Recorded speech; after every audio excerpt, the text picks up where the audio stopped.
So yun mga kaibigan, isang magandang hapon. Hapon na kasi mga kaibigan. Medyo ano yung pagsasalita natin mga kaibigan kasi medyo naganganga tayo. Yan. So tatalakayin natin ngayon mga kaibigan yung yung tagbak na naman mga kaibigan. Yon. Pangatlong pangatlong vlog tungkol sa tagbak mga kaibigan. Iba-iba pala yung tagbak, yung katawagan ng tagbak sa ibang lugar.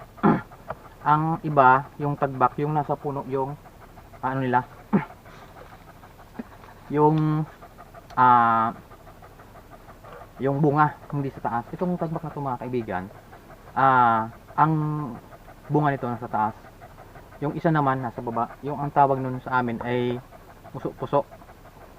Ang bunga ito mga kaibigan, nasa taas. So, ito pala mga kaibigan, ngayon ko lang to nagustuhan. Napakaganda nitong gamot din mga kaibigan. So marami yung sabi na nagagamot ng tagbak na to. Yun, nakikita ko online mga kaibigan.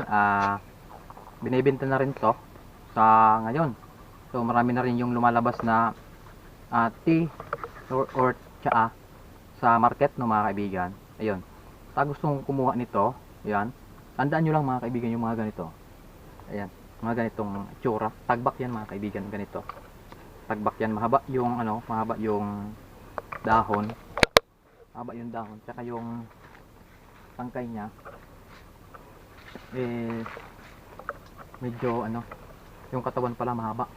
Tumataas to mga kaibigan. Marami dito sa lugar na to, maraming tagbak dito. Yan mga palibot na yan. Ayan. Maraming tagbak diyan. So itong daanan na to, maraming tagbak dito. Kaya gusto kong pakita sa inyo.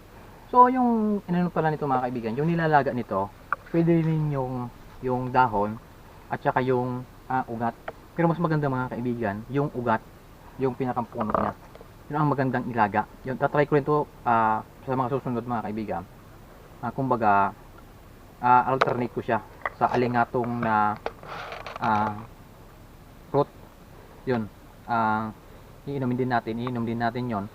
Tapos tatry din natin to yung tagbak na to no mga kaibigan. So titingnan natin yung ugat ng tagbak na to mga kaibigan para naman mas makita nyo yung tsura ng ugat nito no mga kaibigan.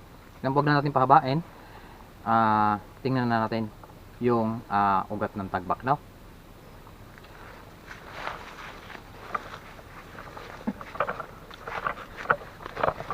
Putulin ko ito mga kaibigan. Titingnan natin yung ugat.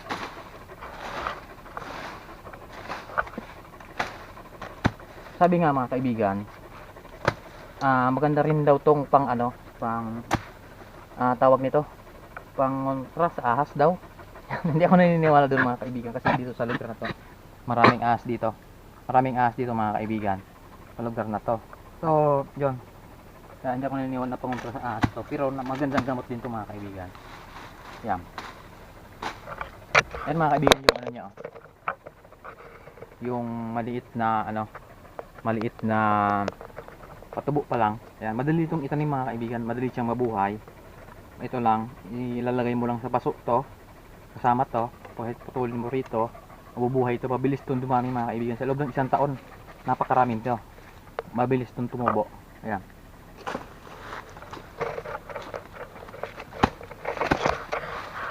Kaya ito mga kaibigan yung nilalaga. Ayan. Ayan. Ganyan. Pwede na itong sisibaking mo lang yan ng maliliit. Hugasan maigi. Okay, tanggalin mo itong balat. Ayan. Pwede na siyang ilaga. No mga kaibigan, siguro baka isang ganito lang pwede nang ilaga yon kasi hindi natin alam yung nito, yung dami. Hindi ko pa alam sa ngayon mga kaibigan yung tamang paglaga nito. Hindi pa ako nakatry ito. So gagawin natin yun. Susubukan natin to no mga kaibigan. Yan, ganito yung tagbak. Yan mga kaibigan. Yan tagbak yan. Ayan. Ito yung yung tagbak dito sa amin sa Bicol. No mga kaibigan. Ayan. Ayan Sa gusto pa lang ito mga kaibigan, sa Tagbak, yan, baka may gusto sa inyo, PM nyo lang ako. Ayan, marami tayong mapagkukunan yan. Saka mabilis tong tumubo. Pagka itanim mo yung ganito, lalo may ugat pang ganito, mabilis siyang mabuhay, no? Ayun, lagay na natin dyan. So yun mga kaibigan, hanggang dito na lang. Pagpasensyahan nyo na yung vlog natin na to, baka medyo wala kayong naintindihan. Ako nga rin wala rin naintindihan. Sinabi ko, joke lang. Yun, hanggang sa muli, paalam na ako. Maraming salamat. Hanggang sa muli, paalam.